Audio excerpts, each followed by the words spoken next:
اور یہ جو راگ ہے جو عمران خان صاحب 2011 سے الاپ رہے ہیں، ان کا راگ جو ہے وہ قوم کے سامنے ایکسپوز ہو چکا ہے۔ میں نے 4 سالوں میں عمران خان صاحب کو چیلنج کیا تھا، ایک دفعہ نہیں کیا تھا، 20 دفعہ ٹی وی پر چیلنج کیا تھا، عمران نیازی صاحب کو بھی اور شہزاد اکبر کو بھی، کہ ہماری حکومت نے 5 سالوں میں 3200 ارب روپے کے ترقیاتی منصوبے جاری کیے، جس میں پاور کے تھے، جس میں موٹر ویز بنے۔ اس 3200 ارب کے منصوبوں میں عمران خان، شہزاد اکبر 32 پیسے کی کرپشن یا ذاتی مالی فائدہ ثابت کرو تو ہم قومی مجرم ہوں گے۔ 29 ارب ڈالر کے ہم نے سی پیک کے منصوبے کیے، بار بار کہا کہ ان منصوبوں میں 29 سینٹ کا ذاتی فائدہ ثابت کرو، ہم قومی مجرم ہوں گے۔ 4 سال تک سیاہ سفید کا بادشاہ تھا، جس کو چاہتا تھا پکڑ کے جیل میں ڈال دیتا تھا، نیب اور چیئرمین نیب اس کے اشاروں پہ ناچتے تھے۔ 4 سالوں میں ایک کیس نہیں بنا سکا، ایک ثبوت قوم کے سامنے نہیں پیش کر سکا کہ قومی خزانے سے کہاں، کس نے، کیسے کک بیک لی، کمیشن وصول کیا یا کوئی خرد برد کی۔ الف لیلہ کی کہانیوں کے اوپر، ایک فرضی کرپشن کی داستانوں پر، بہتان بازی کے اوپر، جھوٹے الزامات کے اوپر، کردار کشی کے اوپر، سوشل میڈیا کے ٹرینڈ بنا بنا کے حکومت چلائی گئی اور ملک کا بیڑا غرق کر کے آج بنی گالا کی پہاڑی کے اوپر بیٹھ کے اپنی تباہی کا نظارہ کر رہے ہیں خان صاحب۔ تو میں سمجھتا ہوں کہ اس قسم کی سیاست جو صرف پاکستان میں انتشار پیدا کرنے کی ہے، پاکستان میں بہتان بازی کی ہے۔ نواز شریف صاحب 3 دفعہ وزیر اعظم رہے ہیں اور اسی طرح 2 دفعہ وزیر اعلیٰ رہے ہیں۔ میرے علم کے مطابق جتنا پاکستان میں نواز شریف صاحب کا احتساب ہوا ہے، پاکستان کے کسی لیڈر کا اتنا احتساب نہیں ہوا۔ 9 سال مشرف کی حکومت نے بدترین احتساب کیا۔ اس کے بعد عمران خان صاحب کی حکومت کے دوران اور اس سے سال پہلے سے تقریباً 5 سالوں کا رگڑا ایسا لگا کہ اس میں دور بین لے کے بھی، خرد بین سے بھی احتساب کیا گیا۔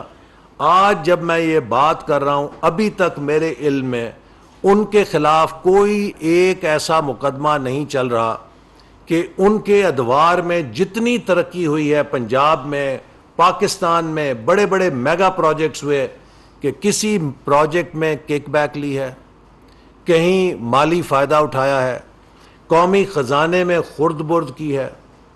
شہباز شریف صاحب 3 دفعہ وزیر اعلیٰ رہ چکے ہیں، کتنے افسانے بنائے گئے۔ آج پاکستان کے کسی ادارے میں، کوئی عدالت میں مقدمہ ان کے خلاف نہیں قائم ہو سکا کہ انہوں نے بحیثیت وزیر اعلیٰ اپنے منصب کا ناجائز فائدہ اٹھا کر سرکاری خزانے میں فلاں جگہ خرد برد کی ہے، فلاں ٹھیکے کے اندر کمیشن یا کک بیک کی ہے۔ میرے خلاف بے بنیاد جھوٹے الزام لگائے گئے، ملتان سکھر موٹر وے میں 70 ارب روپے کی کمیشن حاصل کی ہے، حالانکہ وہ منصوبہ چین نے براہ راست اپنے کانٹریکٹر کو ادائیگی کر کے بنوایا۔ حکومت پاکستان کے پاس 1 روپیہ نہیں آیا۔ تو آپ نے پاکستان اور چین کے تعلقات بھی خراب کیے اور بڑے بڑے دعوے کیے، ہم جی آئی ٹی بنا رہے ہیں، ہم ڈیٹ کمیشن کو انکوائری رپورٹ بھیج رہے ہیں۔ وہ کدھر ہے ڈیٹ رپورٹ کی کمیشن؟ کیوں نہیں اس کے اوپر کارروائی کی گئی 4 سالوں کے اندر؟ اصل بات یہ ہے کہ جھوٹ جھوٹ جھوٹ بول بول کے قوم کو ایک نفسیاتی مرض میں مبتلا کر کے اس شخص نے پاکستان کے سیاست کا بیڑا غرق کیا ہے، پاکستان کی معیشت کا بیڑا غرق کیا ہے، اور اب پھر ایک دفعہ الزام تراشیاں ایسے کر رہے ہیں جیسے کوئی کسی این جی او کے سربراہ ہیں کہ جو لیکچر دینے آگے ہیں۔ عمران نیازی صاحب، آپ کو اپنے 4 سال کی حکومت کا جواب دینا ہے۔ وہ تباہی جو آپ اس ملک کے ساتھ کر کے گئے ہیں اس کا جواب دینا ہے. آج ہم ان ٹکڑوں کو یکجا کر کے ملک کی معیشت کو دوبارہ کھڑا کر رہے ہیں.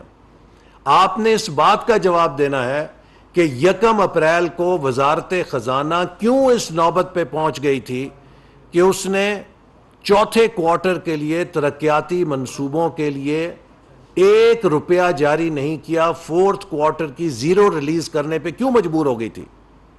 پاکستان کی 75 سال کی تاریخ میں کبھی کسی حکومت کو یہ ورثہ نہیں ملا کہ چوتھی سہ ماہی کی ریلیزز جو ہیں ترقیاتی بجٹ کی وہ 0 ہو جائیں اور اسے یہ کہا جائے کہ ہمارے پاس ترقیاتی منصوبوں کو جاری کرنے کے لیے پیسہ نہیں. یہاں پر آپ ملک چھوڑ کر گئے ہیں. آپ اپنی اس کارکردگی پہ ندامت کی بجائے الٹا چور کوتوال کو ڈانٹے. آج ہم آ کے ملک کو ٹھیک کر رہے ہیں, آپ کے بچھائے ہوئے کانٹے چگ رہے ہیں, تو آپ ہم پہ الزام تراشیاں کریں. آپ بتائیں کہ آپ نے 4 سالوں کے اندر کیا کرپشن ثابت کی ہے؟ ہر چیز آپ کے پاس تھی, ہر چیز ایک ایک کر کے جھوٹ ثابت ہوئی ہے. تو اس لیے بجائے اس کے کہ آپ الزام تراشیاں کریں, آپ کو قوم سے معافی مانگنی چاہیے کہ آپ نے قوم سے بدترین دھوکہ کیا.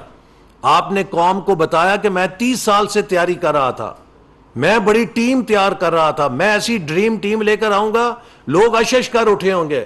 تو ہم نے وہ ڈریم ٹیم دیکھی, وہ ایک سے بڑھ کر ایک گالی نکالنے والا آپ کا ٹیم ممبر تھا, ایک سے بڑا ایک جو ہے فاؤل ماؤتھ کرنے والا آپ کا ٹیم ممبر تھا.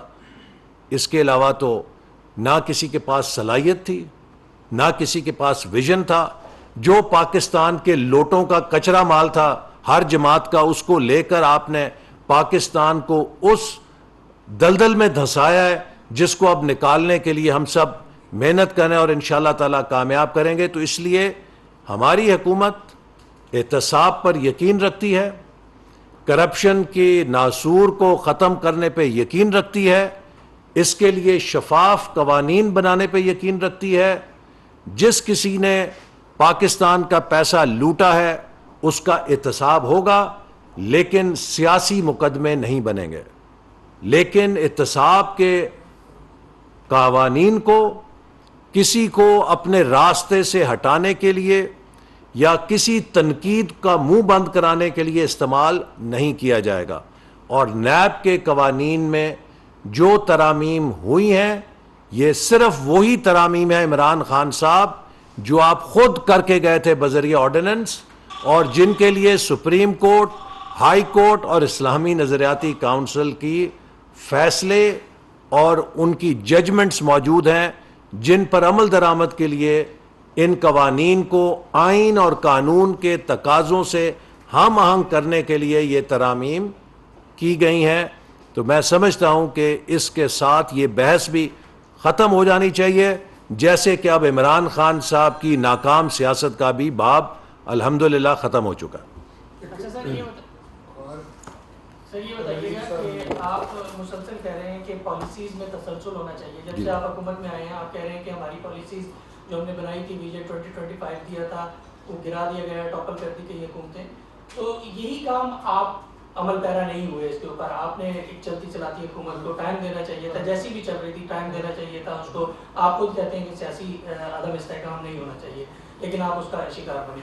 پھر دوسری بات یہ کہ عمران خان کہتے ہیں کہ ہمارے حکومت میں جتنا نیب نے ریکوری کی ہے اتنی پچھلی تاریخ میں کسی نے بھی نہیں کی. اس کا بھی ذرا جواب دیں. دیکھیے, جو نیب کی ریکوری ہے اس کی صورتحال یہ ہے کہ پاکستان میں جتنی منظم کرپشن عمران نیازی کے دور میں ہوئی ہے کبھی نہیں ہوئی ہے. جو منی لانڈرنگ کے 50 ارب روپے لندن میں برطانیہ کی کرائم ایجنسی نے ریکور کیے اور انہیں پاکستان کے خزانے میں داخل ہونا تھا. 50 ارب روپیہ جو پاکستانی عوام کی پراپرٹی تھا, چونکہ منی لانڈرنگ کے ذریعے وہ باہر لے جایا گیا. برطانیہ کی کرائم ایجنسی نے اس کو پکڑا, اس کو واگزار کرایا اور حکومت پاکستان کے سپرد کیا کہ یہ پاکستانی عوام کی امانت ہے. عمران نیازی اور شہزاد اکبر نے اس ایک شخص کے ساتھ مل کر جس کی منی لانڈرنگ پکڑی گئی، جس نے سپریم کورٹ میں جرمانہ جمع کرانا تھا، وہ پیسہ پاکستان کے اکاؤنٹ میں جمع کرانے کی بجائے اسے سپریم کورٹ کے اکاؤنٹ میں جمع کرا دیا۔ اس سے زیادہ منظم کرپشن کا کوئی ثبوت اور کیا ہو سکتا ہے کہ نیب نے جو ریکوری کی ہے یا جو منی لانڈرنگ میں ریکوری ہوئی ہے وہ بجائے حکومت پاکستان کے خزانے میں آتی، اس کو ایک فرد کے جرمانے میں سیٹل کرنے کے لیے اس کے ساتھ ڈیل کی گئی، اور اس کے عوض عمران خان صاحب نے مرات لیے، جو کہ سوشل میڈیا پہ آپ سب جانتے ہیں کہ کس کن چیزوں کا ذکر ہو رہا ہے۔ اور تو اس لیے وہ اگر آپ ان پالیسیوں کے تسلسل کی بات کرتے ہیں کہ کس طریقے سے منظم طریقے سے مافیاز کے ساتھ مل کر ان کو اجازت دی جائے وہ پاکستان کو لوٹیں، کس طریقے سے اپنی جیبوں میں پیسہ ڈالا جائے اور اوپر سے صادق اور امین کا لیبل رکھا جائے، تو ہم اس پالیسی کے تسلسل پہ یقین نہیں رکھتے، ہم ایسی پالیسیوں کو دفن کرنا چاہتے ہیں۔